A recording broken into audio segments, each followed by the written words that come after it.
મેં ધન વર્ષ પછી મારી નોકરી છોડી અને હવે મારા બોસ એવું વર્તન કરી રહ્યા છે, જાણે મેં કોઈ મોટો ગુનો કર્યો હોય. એક દાયકાથી વધુ સમય સુધી આ નાના વ્યવસાયે મારી સાથે પરિવાર જેવું વર્તન કર્યું.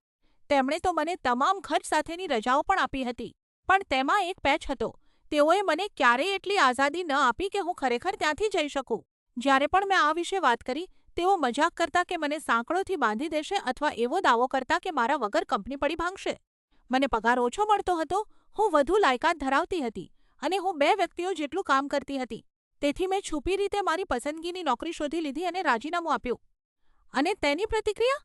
એકાએક ધડાકો થયો. ગાળો આપવામાં આવી, રડવું આવ્યું અને મારા પર વિશ્વાસઘાત કરવાના આક્ષેપો થયા.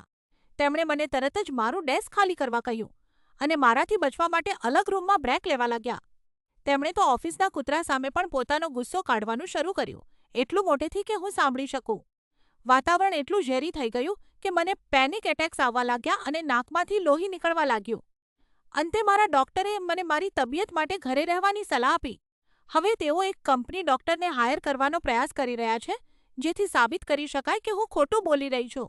મને લાગ્યું હતું કે હું એક મિત્રતા છોડી રહી છું, પણ ખરેખર તો હું એક કે જેવી પરિસ્થિતિમાંથી બચી નીકળી હતી.